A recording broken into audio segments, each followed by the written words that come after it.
Hi guys, this is Rohit from Salesforce Jungle. So this particular video we are creating for letting you know how to apply as a fresher on LinkedIn, because I got a lot of requests from your end. So that's the reason we are creating this particular video, and like people are more keen about like how you're searching on the LinkedIn and how you're searching on the Naukri.com, because as a fresher getting a job is very difficult nowadays. So we got one student of our batch got two offers this month, and within a couple of weeks, not even a month. So he applied and he got some good opportunities. So let's take a opportunity to learn from him how he applied and what all things he suffered during this session. तो सारी चीजें जो भी होंगी वो discuss हम करेंगे, and that guy itself give the introduction how he started his things and how he got the opportunity and how much suffering it is, because it is not like you went to the LinkedIn और आपको एक click करते ही आपको job मिल गई.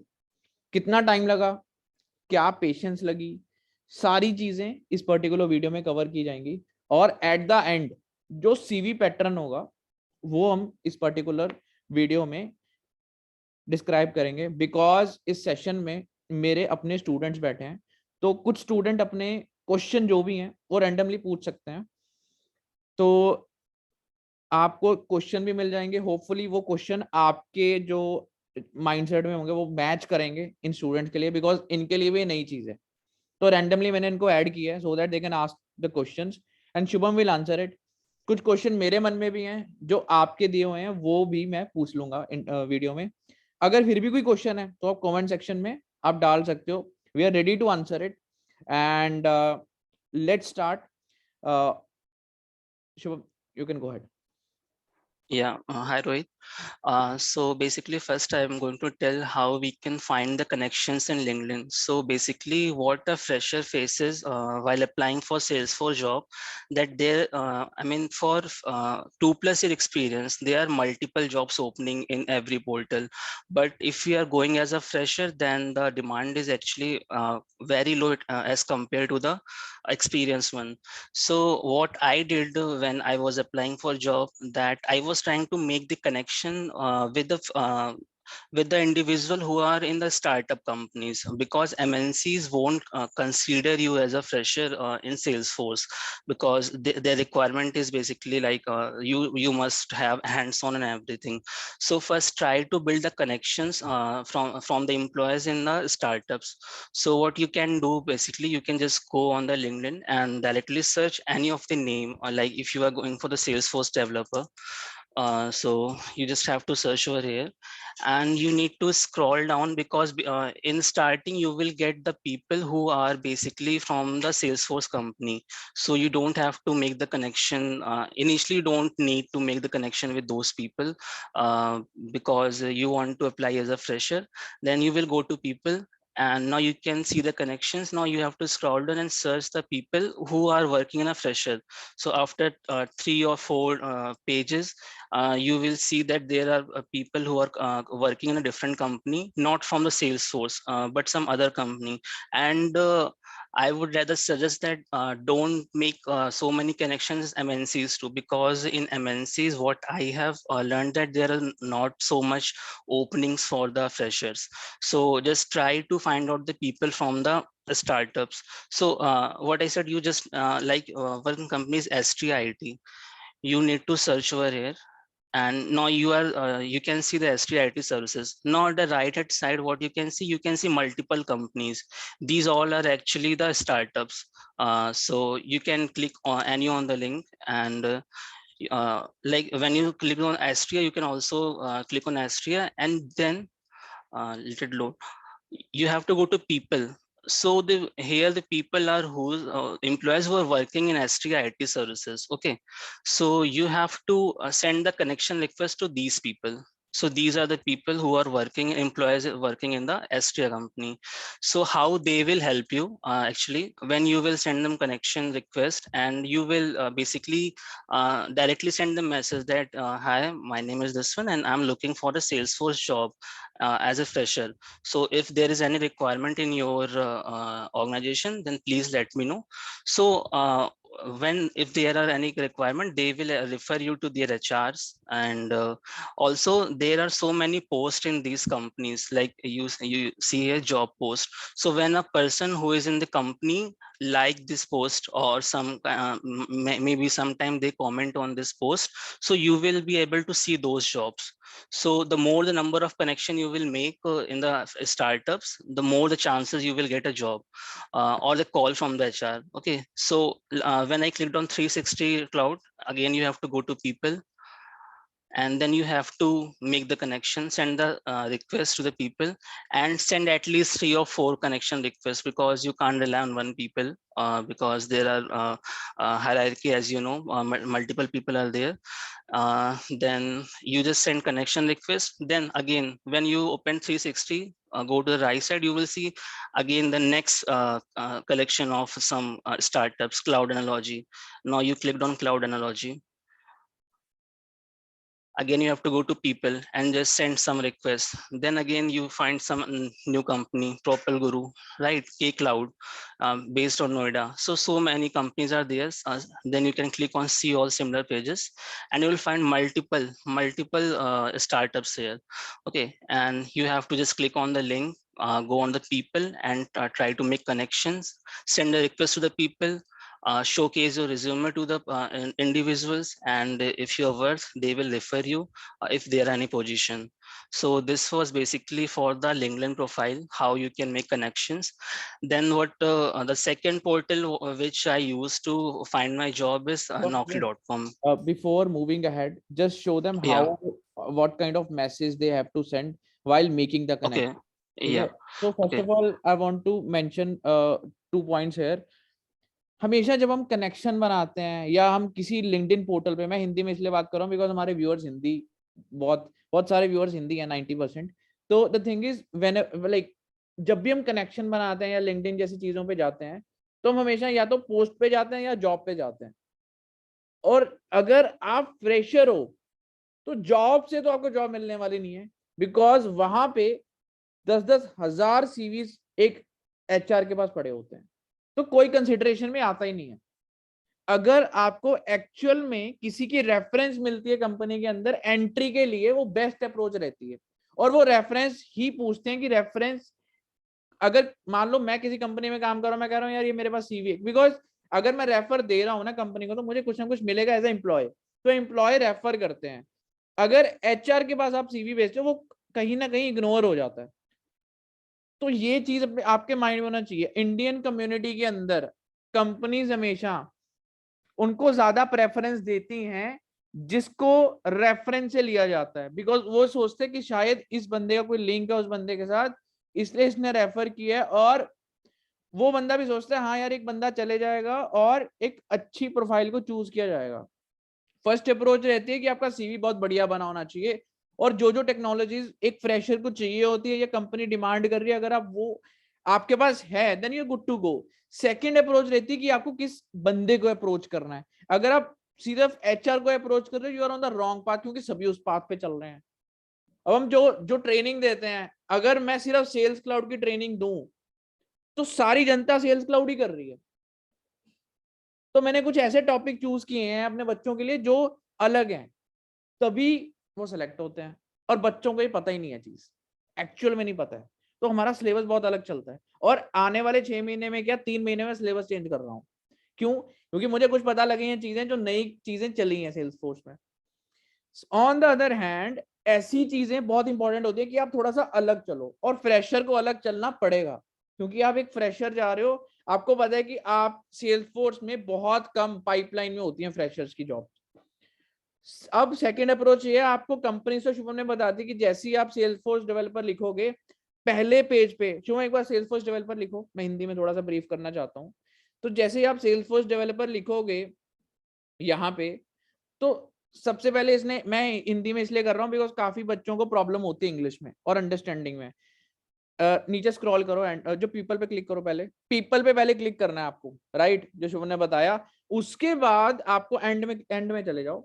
आपको जो पहले 2 4 3 4 page है उस पे नहीं क्लिक करना है, आपको सीधा 5th 6th 7th 8th page पे क्लिक करना है. उससे क्या होगा कि क्योंकि जो 4 5 पहले पेज है ना, वो ऑलरेडी उसमें या तो कंपनी वाले होते हैं, या सीईओज होते हैं, या कोई बड़े पोजीशन वाले लोग होते हैं, या किसी एमएनसीज में काम कर रहे होते हैं, या फिर वो बंदे पॉपुलर होते हैं। अब जब 4 या 5 पेज निकल जाते हैं तो वो बंदे आते हैं जो थोड़े बहुत पॉपुलर होते हैं, लेकिन वो किस में आते हैं, किस कैटेगरी में आते हैं, वो फ्रेशर कैटेगरीज में आ जाते हैं। अब उनसे अगर आप जाओगे तो फ्रेशर कहीं ना कहीं फ्रेशर वाली कंपनी में काम कर रहा होगा। तो जब फ्रेशर कंपनी, उस कंपनी को फिर आपने सर्च करना है। फॉर एग्जाम्पल शुभम ने एक कंपनी को सर्च किया था, कौन सी कंपनी थी वो शुभम, वो कंपनी को सर्च? ऑस्ट्रिया। हाँ, एस्ट्रिया को सर्च करो। अब जैसे ही आप कंपनी को एस्ट्रिया को सर्च करोगे, एस्ट्रिया कंपनी के साथ राइट साइड पे आपको स्टार्टअप कंपनीज आनी शुरू हो जाएंगी। जैसे सेल्सफोर्स पेंथर आ गया था, या 360 डिग्री आ गया था। तो ये सारी छोटी छोटी कंपनीज हैं जो छोटे छोटे प्रोजेक्ट उठाती हैं और छोटे छोटे बंदों को हायरिंग करती हैं। गिरिकॉन आ गया, गिरिकॉन, एल्गोवर्क्स, गिरिकॉन, 360 डिग्री, क्लाउड एनालॉजी, इनके सबके पोस्ट भी आपको इंस्टाग्राम पे दिख जाएंगे। आई हैव लाइक मैं डालता रहता हूँ, जैसे मुझे एचआर डालती है कि हाँ यार ये पोस्ट आई है हमारी, आप प्लीज पोस्ट कर दो अपने लिंक्डइन पेज पे या इंस्टाग्राम पेज पे, मैं पोस्ट डालता रहता हूँ इंस्टाग्राम पे। तो अभी हम इतने एक्टिव नहीं है, लेकिन मैं आपको बताना चाहता हूँ, so this is the best way companies को ढूंढ। 10 कंपनियों में जाओ, 20 बंदों को चूज करो, सीवीज भेजो 20 बंदों को, फिर approach. The third thing is आप अप्रोच कैसे करते हो। अब आपने किसी को लिख के भेजना है कि मुझे कंसीडर करो अपनी कंपनी के लिए। अब जो स्टार्टअप में बंदे बैठे होते हैं ना, वो कितने बंदे होते हैं स्टार्टअप में? 25, 30, 50 होंगे, तो बहुत कम क्वांटिटी होती है। और वो लोगों को बंदे चाहिए होते हैं हर वक्त, क्योंकि स्टार्टअप में बंदे छोड़ते भी ज्यादा है और घुसते भी ज्यादा है। और अगर फ्रेशर को अपॉर्चुनिटी मिल जाए जो उनके लिए बेस्ट है, क्योंकि वो टिका रहेगा 1-1.5 साल। तो अब एक बड़ी एमएनसी में जाने की ज्यादा जरूरी है, समझो कि हमें स्टार्टअप में घुसना है। और अगर आप स्टार्टअप में घुसोगे तो उसको अप्लाई कैसे करना है? शुभम बताओ कि कैसे अप्रोच कर सकते हैं किसी भी स्टार्टअप में किसी बंदे को। ओके, तो मैंने बेसिकली क्लाउड एनालॉजी पे क्लिक किया और किसी भी पीपल को गया और मैंने किसी को कनेक्शन रिक्वेस्ट भेज दी, ठीक है। उसके बाद वो आपका कनेक्शन में आ जाएगा, फिर आपको उसको पर्सनली क्या करना है, रीच आउट करना है। लाइक मैंने क्या किया, मैंने उसको अपना एक मैसेज लिख दिया कि hello Saurabh, hope you are doing good, can you please refer me the Salesforce admin developer position in organisation. Then उसने डायरेक्ट मुझे रिप्लाई किया कि you can send your resume to my email. मैंने उसको ईमेल भेजा और मुझे डायरेक्ट वहां से एचआर की कॉल आई और मेरा जो कम्युनिकेशन था वो जीमेल में स्टार्ट हो गया। क्योंकि जब एट द पॉइंट एम्प्लॉय जब आपको रिफर कर देता है एचआर को, तो एचआर डायरेक्ट आपकी कॉल शुरू हो जाती है, उससे बात होना। तो फिर आपका जो जितने भी कॉल्स हैं फिर जीमेल के थ्रू या आपने जो रिसीव नंबर दिया होगा उससे शुरू हो जाएगा। तो ऐसे ही आपको हर उसको अप्रोच करना है जो आपका कनेक्शन है, अपना रिक्वेस्ट भेजना है, अपनी सीवी भेजनी है, और फिर आपका जो अगर वहाँ पे कोई ओपनिंग्स हैं तो एचआर आपको कांटेक्ट करेगा जब वो रेफर करेंगे। अब ये बहुत इंपॉर्टेंट चीज अगर आपने नोट की हो नहीं की हो, मैं आपको बताता हूँ। बच्चे ना थोड़ा एटीट्यूड दिखाते हैं, नहीं हमने तो जॉब करनी है, हमने इंटर्नशिप करनी है। भाई तुम्हारे पास ऑप्शन क्या है? अगर 6 महीने का कोई सीखने का सिखाने का पैसा दे रहा है, ले लो ना। क्या एटीट्यूड है उसमें? एक इंडस्ट्रियल लेवल का सॉफ्टवेयर सीख रहे हो आप, आपको पता है कि 1.5 साल बाद 7 लाख की गद्दी आपके जेब में बढ़ेगी, तब भी आप नहीं बढ़ रहे हो, तो डेट्स योर मिस्टेक। कोई ट्यूटर की मिस्टेक नहीं होती, वो आपके मेंटेलिटी की मिस्टेक है।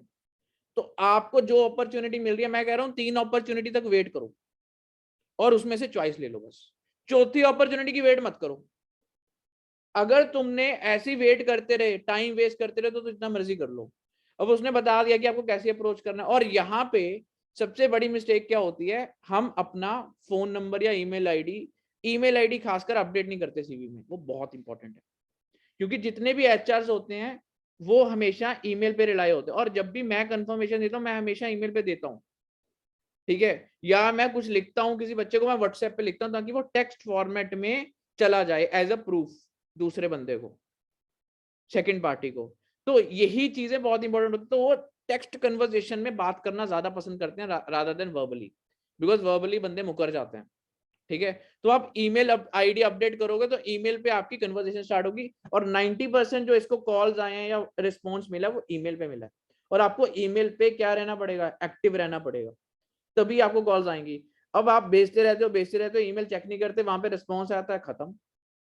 और आपके ईमेल पे चलता रहता है, ये एडिडास में सेल लगी हुई है, ये उस पे सेल लगी हुई है, तो सारा तुम सेल देखो ईमेल पे, काम की चीजें मत देखना। तो दैट्स वेरी इंपॉर्टेंट, अपनी ईमेल रेगुलरली चेक करा करो जब आप कोई चीज कर रहे हो। बिकॉज आपने ईमेल आईडी और फोन नंबर दिया होता है।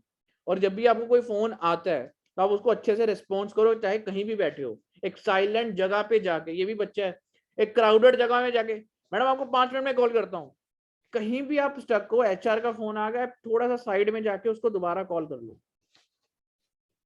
तो थोड़ा सा एक फॉर्मल तरीके से आप रिप्लाई किया करो। कोई भी ईमेल भी लिखनी है ना, नहीं लिखनी आती, पहली बार लिख लो ईमेल, क्योंकि फ्रेशर्स को जनरली मैं देखता हूँ उनकी ईमेल, उनके स्पेलिंग मिस्टेक, हालांकि मैं स्पेलिंग मिस्टेक करना मेरा तो बनता है मैं मेरे में एक कमी है, लेकिन अगर आप फ्रेशर हो तो स्पेलिंग मिस्टेक्स थोड़ा सा ईमेल में देखा करो। ईमेल में कभी स्पेलिंग मिस्टेक नहीं होती, और फॉर्मल तरीके से ईमेल भेजती है, हेलो मैम, उसके नीचे कंटेंट, उसमें नीचे रिक्वायरमेंट, थैंक यू, और आप क्या लिखते हो, एक लाइन लिख के भेज देते हो, वही काम खराब हो जाता है। तो ये भी चीजें बहुत मैटर करती हैं एक ढंग से। अगर आपको रिफ्यूजल भी आती है ना किसी अच्छी कंपनी की, तो वो भी बहुत अच्छे पैटर्न में भेजते हैं, सारे नीचे लोगो भी भेज देते हैं कि हमने इस कंपनी में रिफ्यूजल आई है। तो कोई दिक्कत नहीं है, अपनी ईमेल अच्छे ढंग से प्रेजेंट करो, कुछ भी हो जाए। Okay, let's move ahead. हाँ, आगे। Yes, sir. So the second portal which I tried was Naukri.com. So अच्छा, जो बच्चे बैठे हैं, क्वेश्चन है कोई माइंड में लिंक्डइन का? एनीवन? अनम्यूट करके पूछ सकते हो, कोई भी। कोई नहीं है, हाँ या ना? Sir ji, hello. I have one question sir. Hello sir, हाँ, Rohit go sir, ahead, go Nikhil. Ahead, go ahead. Actually sir, LinkedIn में ऐसी बात रहती है सर कि अपनी प्रोफाइल रहती है सर, उसमें समरी रहती है, समरी। तो कोई कोई एचआर ऐसे बोलते हैं कि आपकी समरी एकदम स्ट्रांग नहीं है, तो आपको कॉल नहीं आएंगे एक्चुअली। तो एक्चुअली समरी में क्या लिखना है, और जो उसको प्रेजेंट डिस्क्रिप्शन कर। होती है, जो जॉब हाँ, समरी होती है, जो यस आप सर। मतलब आपने प्रीवियस ऑर्गेनाइजेशन में क्या किया है, वो सारी चीजें, हाँ, yes sir, yes sir, yes sir. वो जो समरी लिखनी है ना, जो आपका सीवी होता है, ठीक है, यस उस सर, सीवी यस में सर, आप प्रोजेक्ट डिस्प्ले करोगे सेल्स फोर्स के, जो हम करते हैं ना ट्रेनिंग के अंदर, यस राइट? सर, तो वो जो यस सर। प्रोजेक्ट होते हैं, वो प्रोजेक्ट 1 प्रोजेक्ट 2 आप लिख सकते हो एज अ फ्रेशर। एक्सपीरियंस वाला बंदा नहीं लिखेगा, एक्सपीरियंस वाला ये लिखेगा मेरे कंपनी ने अगर आपको वो प्रोजेक्ट नहीं लिखने, तो प्रोजेक्ट के ऊपर 4-5 पॉइंट बुलेट्स लिखते हैं साथ सीवी के अंदर, जो सीवी का हमारा पैटर्न होता है, सीवी में दिखाऊंगा, एंड में दिखाएंगे हम। तो 7 जो बुलेट्स हैं, वही बुलेट्स आप कॉपी करके लिंक्डइन पे लिख सकते हो, वही यस बुलेट्स यस आप कॉपी करके लिंक्डइन में लिख सकते हो, वो बुलेट्स में आपकी सारी स्किल सेट होगा, ठीक है? वही मैं दिखाऊंगा आपको, जैसे ही मैं सीवी दिखाऊंगा लेकिन मैं आपको कवर कर दूंगा वो, ठीक है? और कोई चलेगा बंदा सर, है? Okay sir. एनीवन? सही क्वेश्चन था, बहुत अच्छा क्वेश्चन था, बिकॉज एक और चीज इसमें मैं कवर करना चाहता हूँ, जो समरी होती है ना आपकी लिंक्डइन की, या लिंक्डइन की हो, या इंडीड की हो, या naukri.com पे आपका जो सीवी हो, पहली बात तो जो सीवी बनाते हो, वही सीवी इंडीड पे होना चाहिए, वही सीडी लिंक्डइन पे होना चाहिए, वही सीवी naukri.com पे होना चाहिए, बिकॉज जब आपकी क्रॉस चेकिंग होती है इंटरव्यू के बाद, जो लास्ट वाला एचआर राउंड होता है, उसमें तीनों चीजें चेक होती हैं, क्योंकि आपके फोन नंबर से तीनों पोर्टल खुल जाते हैं। इवन monster.com के अगर आप चल रहा है, तो monster.com इंटरनेशनल पोर्टल है, और इंडीड भी इंटरनेशनल पोर्टल है, तो इसमें ये यूएस में भी चलता है और इंडिया में भी चलता है। तो जब भी अगर आपको कोई इंटरनेशनल कॉल आनी है, तो ये दोनों पोर्टल से आनी है, ठीक है? तो अगर आपका सीवी तीनों में सेम नहीं होगा, तो आपकी क्रॉस चेकिंग हो जाएगी, आप रिजेक्ट हो जाओगे। ये भी एक रीजन होता है रिजेक्शन का, ये बच्चों को पता नहीं है। और सेकंड पॉइंट, उसी समरी से जो हम बुलेट्स लिखते हैं, ठीक है, बुलेट्स का मतलब, यार एक बार वो खोल दो शुभम, सीवी खोल दो, बुलेट्स का मतलब दिखा दो इनको, नीचे करो। बुलेट्स का मतलब ये है, बस स्किल्स, जो स्किल्स है ये बुलेट्स लिखे हुए हैं, इस बुलेट्स में वो सारा कुछ कवर किया हुआ है जो हमने सेल्स फोर्स में या कोई भी टेक्नोलॉजी में, एडब्ल्यूएस है तो एडब्ल्यूएस के बुलेट्स लिखो, सर्विस नाउ है तो सर्विस नाउ के बुलेट्स लिखो, कोई भी टेक्नोलॉजी आप यूज कर रहे हो उसमें जो जो आपने किया है वो सारी चीजें आपको लिखो। जो ये बुलेट्स होते हैं, ये बुलेट्स एक कीवर्ड काइंड ऑफ एल्गोरिथम में यूज होता है, किसमें? किसी भी टेक्नोलॉजी में। अगर कोई एचआर अपने एल्गोरिथम मैच करता है आपके बुलेट्स के साथ, तो आपको आपकी प्रोफाइल डायरेक्ट आ जाती है। जब आपने सेल्सफोर्स डेवलपर सर्च किया था, उनकी प्रोफाइल्स आ गई थी, क्यों? जो आपके बुलेट्स हैं सेल्सफोर्स डेवलपर और उनका जो एसईओ है प्रोफाइल का, वो मैच कर रहा है, तो दैट इज द रीजन। तो ये सेम एल्गोरिथम होता है जो मैच करता है, तो समरी लिखनी बहुत इंपॉर्टेंट है। Let's get move to the naukri.com। अगर किसी का क्वेश्चन है तो ठीक है, नहीं तो I will proceed further. No question? Sounds good. Okay, go ahead. Yeah, so what we have to search here, Salesforce developer. Based on your requirement, you can also search administrator if you're looking for that job, and you have to click on search.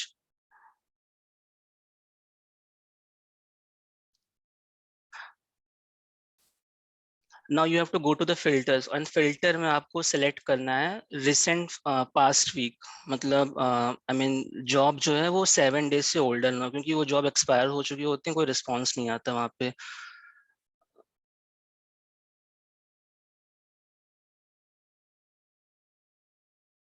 Okay तो अब ये latest job आएंगी, और नौकरी में basically क्या होता है 2+ ईयर वाले ही जॉब्स जो होती हैं वो ज्यादातर होती हैं।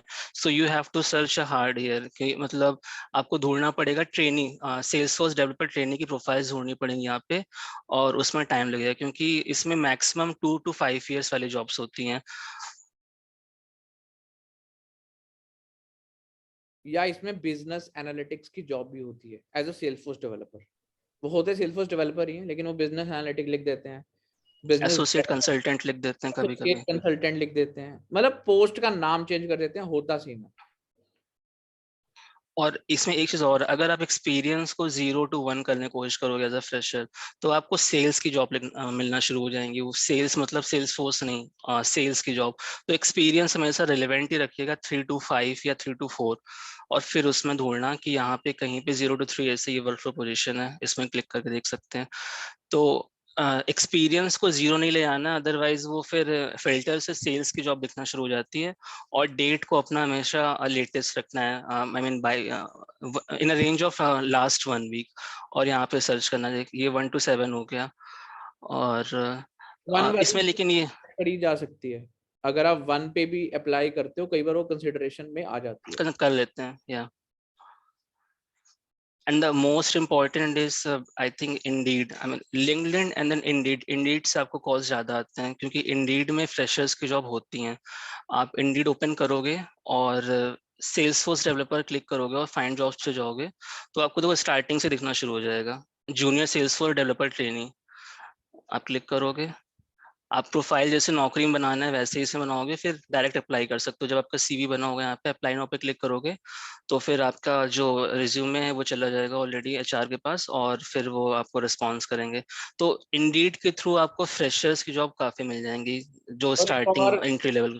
शॉर्टकट बताना चाहता हूं मैं, इंडीड में मान लो यहाँ पे जो भी कंपनी एविनोर जो भी कंपनी का नाम है, इस कंपनी के नाम को कॉपी करो, लिंक्डइन पे जाओ, ठीक है, इस कंपनी की सारा चिट्ठा किट्ठा आपके सामने आ जाएगा कि what is all about this company.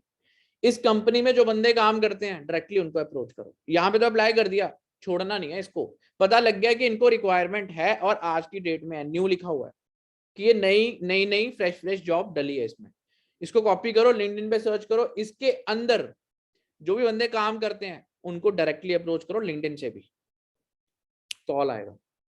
अगर आपको किसी का फोन नंबर मिलता है डायरेक्टली कॉल करो, शर्म नहीं है, जॉब लेनी है हमें, जॉब इंपॉर्टेंट, यस यस जो हमारा टारगेट है वो जॉब लेना है। तो अगर आप शर्माते रहो तो शर्माते रहो, लड़की बन जाओ फिर। ओके, तो ये चीज है। तो अगर आपको कॉपी करके डायरेक्टली आपको बंदे की रिसर्च मिल रही है जो भी कंपनी में आप अप्लाई करना चाहते हो, तो आप अप्लाई कर सकते हो। This is the second approach in Indeed, ठीक है। So anything else we need to cover in this? No, I think this is sufficient if you give, I mean, some time daily, so you can get job. What is your experience, कितनी sales force job में apply किया? और सबसे main question जो मुझे recently आया है कि आपने सबसे पहला क्वेश्चन कितनी जॉब्स में अप्लाई किया जब आपने जर्नी स्टार्ट की? रिजेक्शन तो पता लगे कि बहुत सारे आए होंगे because we find a way to apply for the fresher job. Second, जो आपने कंटेंट पढ़ा, हमारे मेरे साथ पढ़ा, तो is it beneficial for you और आपको कुछ एक्स्ट्रा पढ़ना पड़ा? Second question. Yes, थर्ड, अगर आपने रिजेक्शन आई तो अगर कुछ ऐसी unethical rejection I not because of skills, because of something other reason, तो वो क्या रीजन थे? ठीक है, तो ये 3 क्वेश्चन के आंसर दो। और कितना टाइम देना पड़ेगा रोज हमें अप्लाई करने के लिए? So the very first question की rejections कितनी आई? So today it was my 9th interview और आई गेस स्टार्टिंग में सिर्फ 2 रिजेक्शंस आई, वो भी कंटेंट को लेके या इंटरव्यू अच्छा नहीं गया इस वजह से नहीं आई, वो सिर्फ इसलिए था कि उनको एक्सपीरियंस चाहिए था, या उनको उन्होंने एज अ फ्रेशर मेरा इंटरव्यू लिया बट उनको 2+ ईयर चाहिए था, इसलिए रिजेक्शंस आई। कंटेंट वाइज तो sufficient if you are doing from Rohit sir, जो भी सर ने क्लासेस में कराया है, मेरी प्रमोशन देन करो। अरे प्लीज नहीं, मैं वैसे ही कह रहा हूँ बिकॉज मैं एक्चुअल में अपनी प्रमोशन कभी नहीं करता। तो मैं मतलब ये है कि जो तुमने पढ़ा जो तुमने पढ़ा मतलब एडमिन और डेवलपमेंट हमने पढ़ा था, तो दैट्स इट, मेरा नाम मतलब yeah, so that was sufficient for the fresher interview। मतलब मुझे ऐसा कुछ अलग से नहीं करना पड़ा कि मुझे चीज नहीं आती है। और इवन थर्ड फोर्थ इंटरव्यू के बाद ऐसा फील होता है लाइक यू नो एवरीथिंग, मतलब बहुत सारे क्वेश्चंस आने लगते हैं, तो आपको ना फिर बार बार थ्योरेटिकल पार्ट नहीं करना है कि हर बार सेल्स क्लाउड नहीं पढ़ना है, हर बार सर्विस क्लाउड नहीं पढ़ना है, फिर हर बार सिक्योरिटीज नहीं पढ़नी है, वो तो अपने हैबिट में आ जाता है। फिर जो क्वेश्चंस नहीं हो रहे होते हैं, जैसे सिनेरियो वाइज क्वेश्चन नहीं हो रहे होते हैं, या जो ट्रिगर्स कभी कभी लिखा लेते हैं जो सिनेरियो बेस्ड होते हैं, तो आप फिर उस पर प्रैक्टिस करते रहते हैं, क्योंकि बाकी सब प्रैक्टिस आपके इंटरव्यू में ही होती रहती हैं। 4-5 इंटरव्यू के बाद आपको मैक्सिमम चीजें आप खुद कवर कर चुके होते हो। तो बाकी कंटेंट तो जितना मैंने किया सब उसके अंदर था। Answer what was the third question?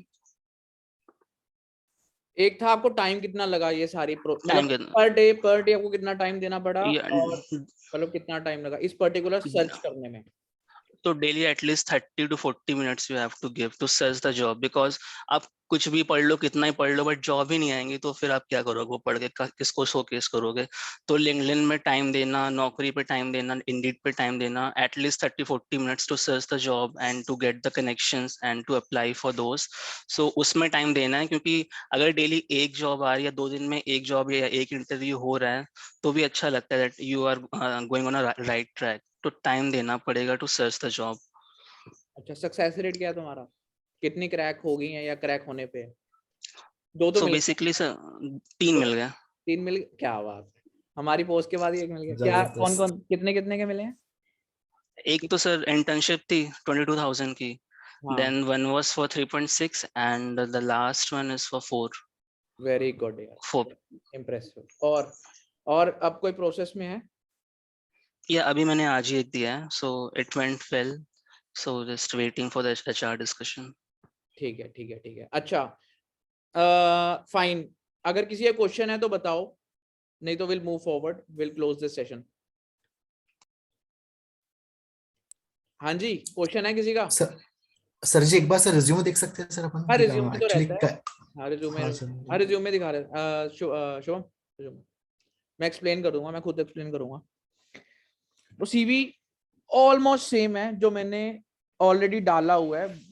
बच्चे काफी ना सीवी मांगते हैं, सर फ्रेशर का सीवी दे दो, ये लो फ्रेशर का सीवी सामने है तुम्हारे।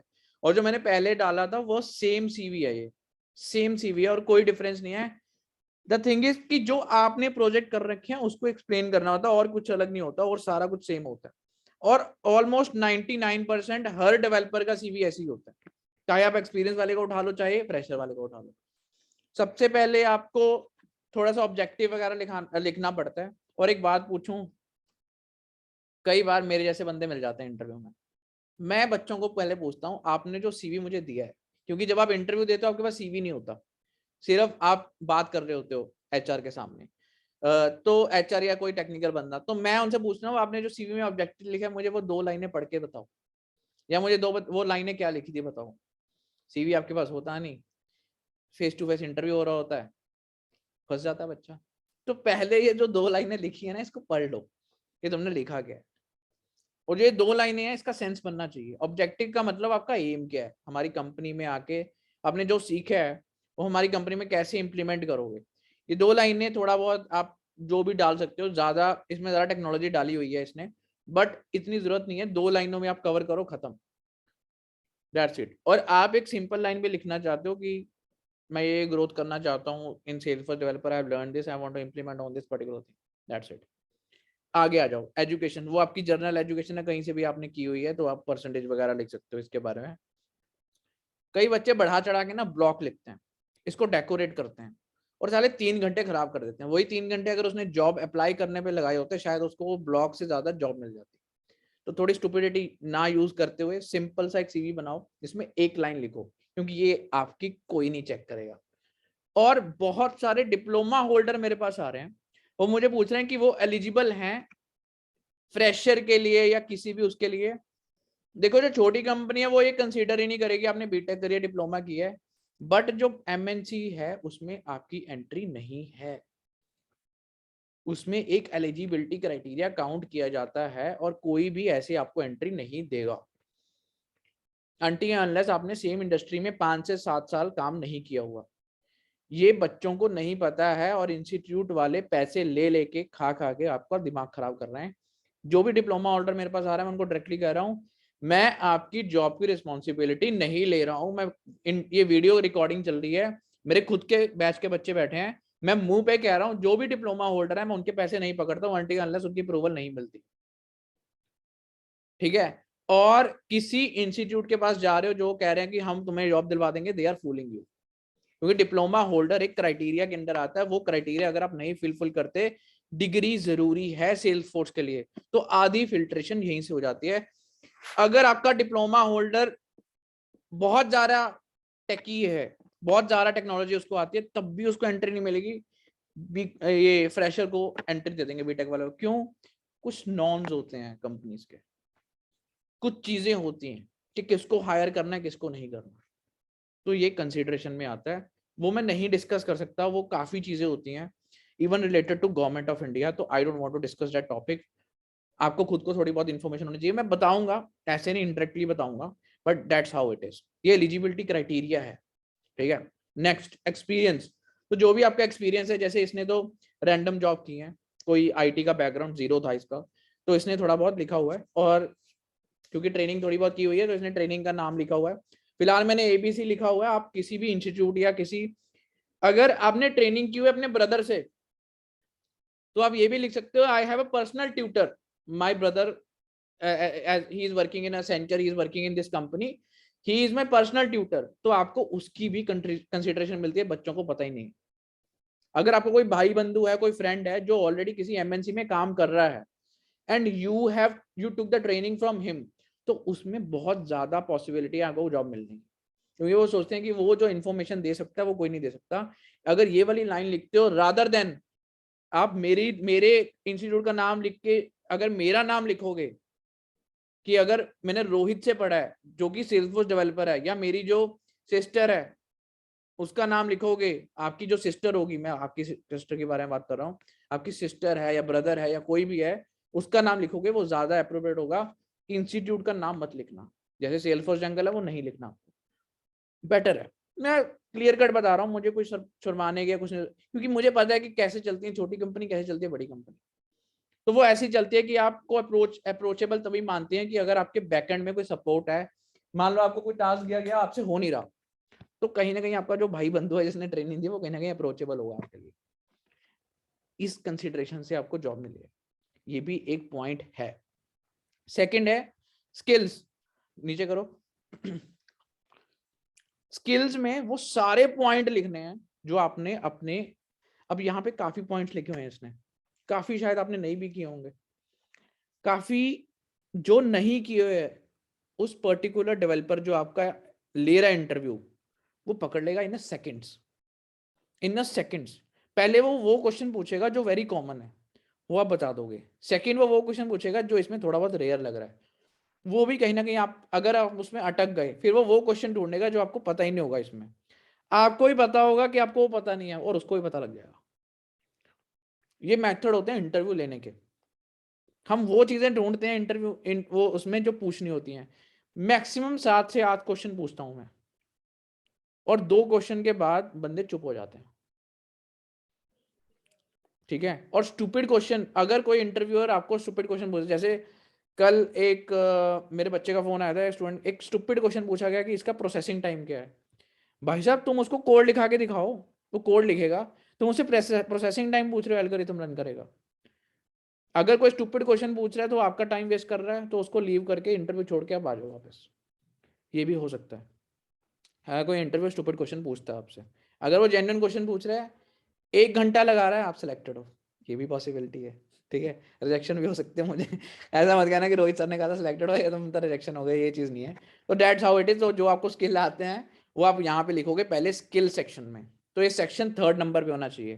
पहला सेक्शन करियर ऑब्जेक्टिव, सेकंड हो गया आपका जो आपने जहाँ पे काम किया है वो 2 लाइनों में लिखना बस, ठीक है। अगर आप एक्सपीरियंस सीवी बना रहे हो तो उसके अंदर जो आपने काम किया है वो पूरा दबा के लिखना है। अगर कोई गवर्नमेंट जॉब वाले हैं या प्राइवेट जॉब वाले हैं, किसी और स्किल में काम कर रहे हैं, वो क्या करते हैं, अपना स्किल सेट लिखने लग जाते हैं, हमने कौन कौन से प्रोजेक्ट किए हैं। सबसे बड़ी बेवकूफ़ी है, आप अप्लाई सेल्स फोर्स के लिए कर रहे हो, कीवर्ड्स आप दूसरी कंपनी के लिए डाल रहे हो, आपको कभी कॉल ही नहीं आएगी और आपका सीवी कभी कंसिडर नहीं किया जाएगा। सीवी कंसिडरेशन के लिए पॉइंट्स ये हैं, जो टेक्नोलॉजी के लिए अप्लाई कर रहे हो उसके बारे में लिखो, दैट्स इट। और जो छोड़ दिया है उसको साइड में रख दो। अगर आप ऑलरेडी मान लो बैकएंड आपका जावा का है, .NET का है, उसमें प्रोजेक्ट किए हुए हैं जो कि रिलेटेड टू फर्दर टेक्नोलॉजी, मतलब एक टेक्नोलॉजी कहीं काम आ सकती है, वो भी चीज आपकी कहीं ना कहीं आप काम आ सकते हो कंपनी के, तो उसका एक प्रोजेक्ट लिखना बस, उसकी राम कहानी लिख देते हैं, वो सबसे गलत बात है। आगे मैंने आपको कहा कि सीवी के नीचे एक प्रोजेक्ट होना चाहिए, स्क्रॉल करो तो लास्ट में अपना प्रोजेक्ट मेंशन करना है जो भी आपने किया है, और इसको एक्सप्लेन करना आना चाहिए। So that's all in the CV. अगर किसी का क्वेश्चन है तो बताओ, नहीं तो will close this session. Sir I have hello. Question. हाँ, एक एक करके मैं ट्रेल हेड और सर्टिफिकेट्स कितना इंपॉर्टेंट है करना, लाइक ट्रेल हेड पे पॉइंट्स और पहले आपका एडमिन या नाम क्या डेवलपमेंट है? का सर्टिफिकेशन। आर लिखा हुआ है, कौन है? Hello, who is this?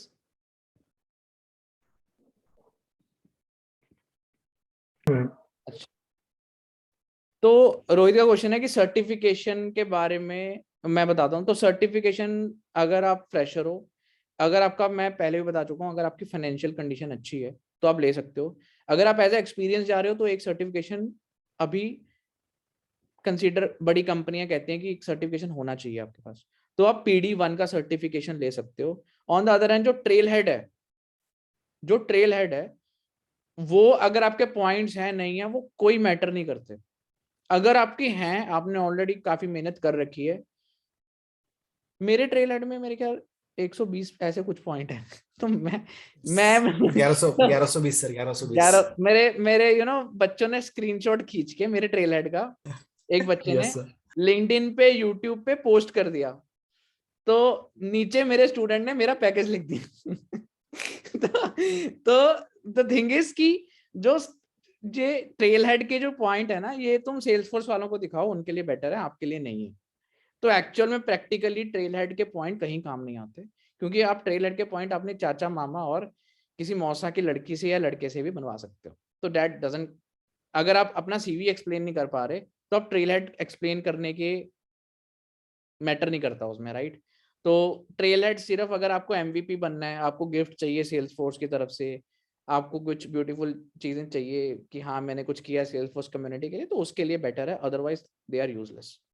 तो ट्रेल हेड, हाँ अगर आपने स्टार्टिंग में कुछ हाथ पैर मारे हैं तो करते रहो उसको, टाइम है आपके पास, बहुत सारा टाइम है वेस्ट करने के लिए, या मतलब हाँ ठीक है, मतलब कुछ ना कुछ तो कर ही रहे हैं सेल्स फोर्स में, तो वो कर लो, कोई दिक्कत नहीं है।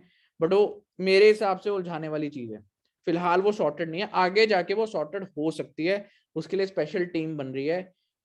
अभी trail head is in like somebody else hand, तो वो ओपन हैंड्स में है। जब सेल्स फोर्स के अपने हाथ में होगी तो then it will be useful, अभी नहीं है। तो बाकी सर्टिफिकेशन के बारे में मैंने आपको बता दिया है। अगर आपकी फाइनेंशियल हालत ठीक है, फ्रेशर हो, आप PD1 का ले लो चाहे एडमिन का ले लो, कंसिडरेशन अच्छी मिलेगी। अगर नहीं है तो कोई जरूरत नहीं है अपने आप को पुश करने की। सेकंड, अगर आप एक्सपीरियंस जा रहे हो 2+, 3+, तो ले सकते हो, ज्यादा कंसिडरेशन मिलेगी। उसमें भी मेरे बच्चों ने जितने भी एक्सपीरियंस लिए हैं, इवन 11 लाख का एक्सपीरियंस जो लिया है, सॉरी वो लिया है, ऑफर लिया है, वो बिना सर्टिफिकेट, इसके लिए सर्टिफिकेशन के, वो कंपनी खुद देती है यार, रीबस हो जाता है पैसा सारा। तो आप एक सर्टिफिकेशन ले लो अगर आपको मौके पे लेना है, नहीं तो अगर कोई, कई बार क्या होता है कि अभी एक कंपनी है, मैं कंपनी का नाम लूंगा, उसमें 2 बच्चे गए हैं, तीसरा बच्चे ने भी अप्लाई किया, वो सर्टिफिकेशन मांग रहे हैं। तो मेरी अभी कल परसों ही मेरी उनके साथ मीटिंग हुई है कि आप, क्योंकि मेरे बच्चे गए हैं तो काफी मेरी अब अटैचमेंट हो गया उनके साथ, तो वो कहते हैं कि काफी बच्चों को आप कर सकते हो रेफर, और हर बच्चे को मैं रेफर करता हूँ वो कंपनी। तो अगर किसी क्लियर होता है तो अभी ये कंडीशन आई थी तो मैंने उससे बात की है कि सर्टिफिकेशन आप करवाओ, सिंगल शॉट में क्लियर होगा, नहीं हुआ तो आप रिजेक्ट कर देना बच्चे को। तो द थिंग इज कि कंपनी आप पुश कर रही है आपको, वो तो चाहते हैं आप 10 सर्टिफिकेशन, और सर्टिफिकेशन करने का भी एक पैटर्न होता है। अगर आप 10 सर्टिफिकेशन लेके बैठे हो तो आप डेफिनेटली रिजेक्टेड हो, इवन 3 भी लेके बैठे हो डेफिनेटली रिजेक्टेड हो। तो ये क्यों है? क्योंकि इसको करने की टाइमलाइंस होती हैं। ऐसा नहीं कि आपने एक महीने एक सर्टिफिकेशन किया, दूसरे महीने 2 किया, तीसरे महीने 3 किया, ऐसा नहीं होता है। जब भी हम सर्टिफिकेशन चेक करते हैं किसी एक्सपीरियंस बंदे की 5 साल 6 साल वाले की, वो भी एक पैटर्न होता है करने का कितने, क्योंकि मान लो एक टेक्नोलॉजी है एडमिन, मैं छोटी सी चीज लेता हूँ, एडमिन करने में कम से कम 35 से 40 दिन लगते हैं। अगर उसका एक आधा प्रोजेक्ट करना है तो उसमें भी आपको 30-40 डेज। अगर आप एडमिन किया, आपने एडमिन में 3-4 प्रोजेक्ट किए, टाइम तो लगेगा ना, राइट? तो उस लिहाज से एडमिन के बाद अगर आपने PD1 किया है सर्टिफिकेशन, तो अगर आपने पहले महीने एडमिन किया, दूसरे महीने PD1 कर लिया, मतलब कोई झोल है, कोई झोल है। अगर आपने थोड़ा ब्रेक लिया, 6 महीने का ब्रेक है, वैलिड है। साल में 3 सर्टिफिकेशन लिए हैं और ब्रेक है 4-4 6-6 महीने का, वैलिड है। अदरवाइज इनवैलिड है, रिजेक्टेड है, CV क्लियर करते रिजेक्टेड है। So that is also the one point जो बच्चों को पता नहीं होता, वो उसके बारे में वीडियो बनाऊंगा और अच्छी एक्सप्लेनेशन दूंगा, but that is also the point. और किसी का क्वेश्चन था एक दूसरे बच्चे का, है कोई क्वेश्चन? हेलो या गुरदीप? हेलो सर, मेरा क्वेश्चन ये था कि अगर हम कभी भी किसी कंपनी में सेलेक्ट होते हैं और HR राउंड में हमसे एज ए फ्रेशर अगर पूछा जाता है कि आप क्या सैलरी एक्सेप्ट करते हो, तो उस वे में सर मैं एक प्रोफेशनल वे में एक अच्छा आंसर क्या देना चाहिए as a fresher? As a fresher आप कहो कि मुझे इतने, मैंने 2 इंटरव्यूज दिए हैं अभी तक, मतलब मैंने कपल ऑफ इंटरव्यूज दिए हैं, जो मेरी लास्ट इंटरव्यू वो ऑलमोस्ट क्लियर है, तो मुझे इतना पैकेज, एवरेज पैकेज 3 दे रहे हैं, जो आपकी एक्सपेक्टेशन है उससे 50-60 हज़ार कम करके बताओ कि वो ऑफर आ जाएगा। अभी आया नहीं है, आई एम नॉट श्योर, अब मेरी कन्वर्सेशन चल रही है। तो अगर आपको पता है कि उसका ऑफर आ रहा है, फिर तो आप काउंटर ऑफर दे सकते हो उसको। अगर आपको पता है कि वो नहीं आ रहा, तो आप उसको 3-3.5 इनिशियल ऑफर ले सकते हो किसी कंपनी से, उसके बाद काउंटर ऑफर ले सकते हो उससे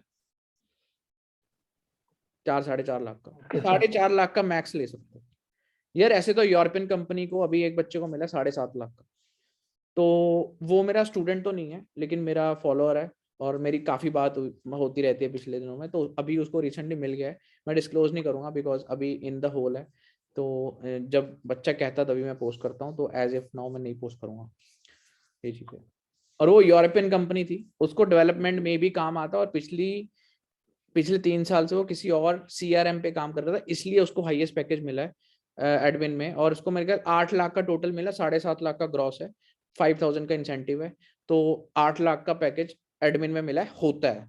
मैंने 11 लाख का पैकेज भी एडमिन में मिलता देखा है। वो तब मिलता है बच्चों को जो पुराना जो एक्सपीरियंस है वो रेलेवेंट होता है कहीं ना कहीं बिजनेस में, तो वो एज ए कंसल्टेंट जाएगा, एज ए डेवलपर नहीं जाएगा। ये भी बात आपको याद रखनी चाहिए, वो उसको डेवलपमेंट का कुछ करने को नहीं मिलेगा। अगर आपको एज ए डेवलपर जाना है तो आपको कोड सीखना पड़ेगा, वो मैंडेटरी, ये चीज है। Okay sir. और कोई क्वेश्चन है किसी का? Hello sir. या।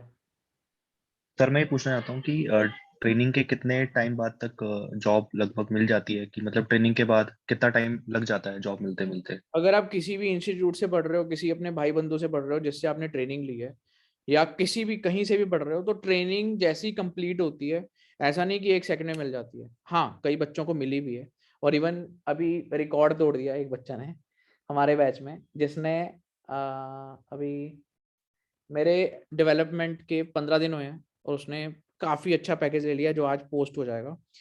तो वो बच्चे ने 7.5 पता नहीं 8 लाख का पैकेज है उसका, बीच में भी मिल जाती है क्योंकि उसका बैकग्राउंड टेक्निकल था कहीं ना कहीं। लेकिन एक्चुअल में जो ट्रेनिंग के बाद जॉब मिलती है, वो ट्रेनिंग के बाद पहले आपको पूरा ट्रेनिंग का पढ़ना भी पड़ता है कि आपने पूरी ट्रेनिंग में किया क्या है।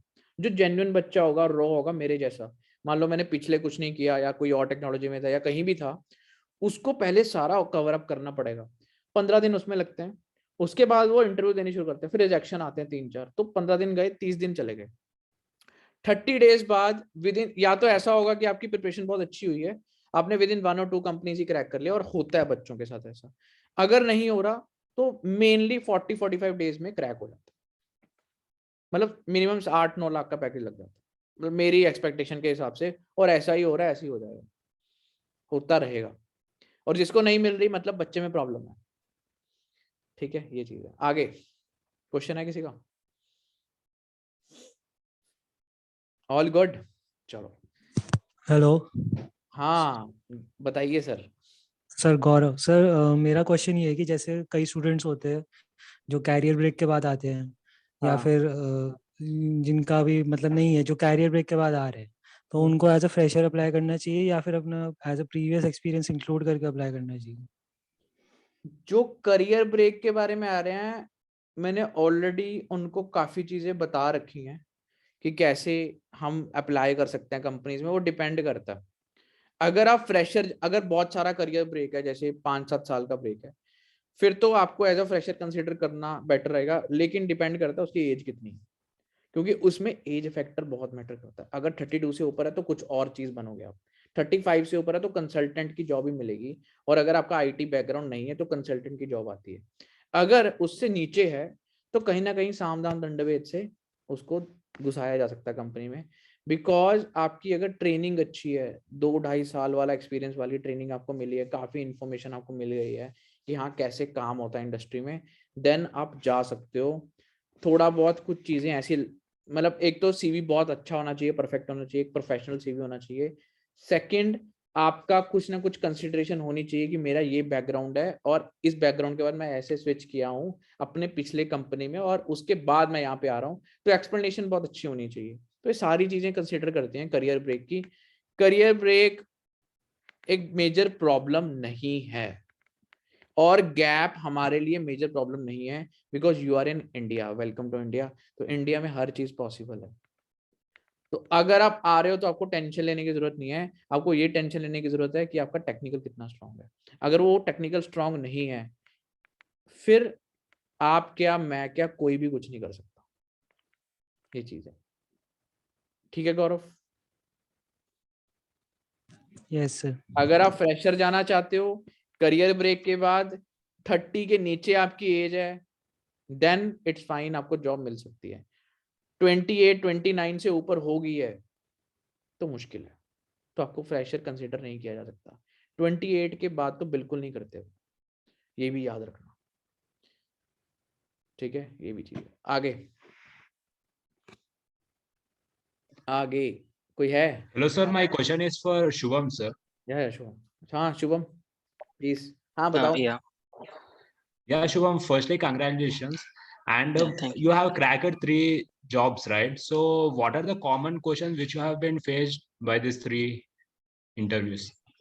Okay, so I mean, very basic questions is like uh, relationships. Okay, what kind of relationships are in Salesforce? Then we have a page blog, securities related questions.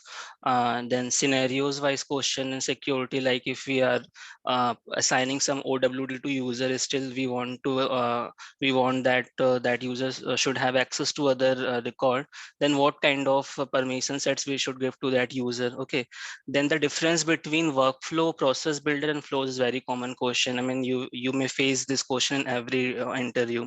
Then questions related to reports and dashboard, and then yeah, these are the basic questions admin. Then if we are talking about development, so let's start from the trigger. Yeah, they will ask you for the trigger, and they might ask to write 1 or 2 scenarios of trigger. Then they SOQL queries. Yeah, SOQL queries भी कभी पूछ लेते हैं कि कोई query like get the record of account where salary is greater than 15,000, तो इस तरह की queries पूछ लेते हैं। उसके बाद अब asynchronous is very important, batch epics के क्या methods होते हैं, start, execute and finish का, ठीक है। फिर थोड़ा deep में पूछ लेते हैं, जैसे future method का return type क्या होता है, void होता है, तो इस तरह questions asynchronous से काफी पूछे जाते हैं। और कलेक्शन लाइक बहुत इंपॉर्टेंट है। सेट लिस्ट मैप में पूरा डिफरेंस पता होना चाहिए अच्छे से, कौन सा कलेक्शन कब यूज होते हैं। Like if you are dealing with the IDs, so set और मैप यूज करते हैं, लिस्ट नहीं यूज कर सकते। तो इस तरह क्वेश्चंस रेगुलर पूछे जाते हैं। तो गवर्नर लिमिट्स इंपॉर्टेंट होता है, छोटा सा टॉपिक है बट गवर्नर लिमिट्स पे क्वेश्चन क्यों अप्लाई करते हैं, क्यों सेल्सफोर्स में लिमिट्स होती हैं, और 2-3 तरह के क्वेश्चंस कि डीएमएल पे क्या लिमिट है, 150 है, और इस तरह के क्वेश्चंस हो गए। तो या बेसिकली इस तरह क्वेश्चंस जो रिपीटेड होते हैं, हर टॉपिक से एक एक क्वेश्चंस तो पूछ लेते हैं। Okay okay, thank you Shubham. Mainly सारे टॉपिक कवर होते हैं, ऐसा नहीं है कि कोई टॉपिक छोड़ हाँ, दे। वो कई 10 बार मिनट का ऐसा इंटरव्यू नहीं होता है। होता, वो 1 घंटे का होता है, तो हर चीज पूछते हैं, हर टॉपिक पूछते हैं। हाँ, मतलब इंटरव्यू आपका हेक्टिक होगा। अगर आप ये सोच रहे हो कि आपका ऐसे निकल जाएगा, ये कोई एमएनसी नहीं है, स्टार्टअप्स हैं। स्टार्टअप का इंटरव्यू सबसे टफेस्ट होता है, ये भी आप याद रखना। 1.5 घंटे का इंटरव्यू होता है, ठीक है। कोई क्वेश्चन है आपका किसी का? नहीं? हेलो, या या हाय शुभम, कांग्रेचुलेशंस। शुभम, या आपसे है, कोई थैंक यू। कोड वगैरह भी लिखवाया, कोई कोड वगैरह भी लिखवाया गया था आपसे? हाँ, कोड ट्रिगर का लिखवा लेते हैं, ठीक है, कि लाइक अकाउंट क्रिएट हो रहा है तो कॉन्टैक्ट क्रिएट होना है, ठीक है, इसका ट्रिगर हो गया। उसके बाद सॉक्कल क्वेरी मैंने बोला अभी कि कोई क्वेरी पूछ लिया। वैलिडेशन के लिए कभी लिखा लेते हैं कि वैलिडेट करना है कि जो अकाउंट नंबर है वो 7 डिजिट का ही हो या 10 डिजिट का ही हो। या एक क्वेश्चन ये होता है कि आप वैलिडेशन से डिलीट पे वैलिडेशन कर सकते हैं, तो उसका आंसर नो होता है कि वैलिडेशन सिर्फ इंसर्ट पे अपडेट पे होता है। तो हाँ, इस तरह की कोडिंग तो कराते हैं। इवन फॉर्मूला वगैरह अच्छे से आना चाहिए कि वो फॉर्मूला लिखा सकते हैं कि इसका फॉर्मूला लिखो। तो या okay, thanks. Any other question?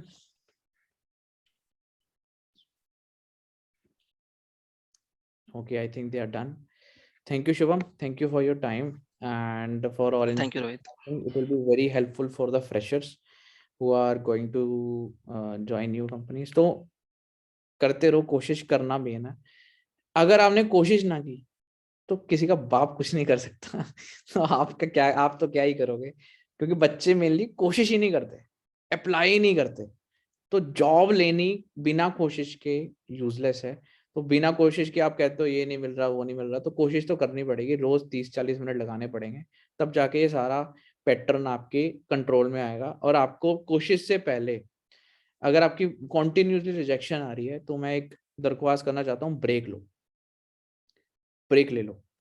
हफ्ते का ब्रेक ले लो, अपने आप को ब्रेक दो, 10 दिन का ले लो, 20 दिन का ले लो, ब्रेक लो, अच्छी तरह प्रिपेयर करो, फिर अप्लाई करो। मैं अपने बच्चों को भी कहता हूँ और आपको भी कहता हूँ, बहुत ज्यादा कंफ्यूज होने की जरूरत नहीं है, ब्रेक लो। Thank you guys, thank you for your time. बहुत अच्छा सेशन गया है और बहुत अच्छे अच्छे क्वेश्चन आपने पूछे हैं, and I think Shubham does a very good job. So thank you everyone for this session. So okay, have a nice day, enjoy your weekend. Okay, thank you. Thank you so much. Thank you sir. Thank you.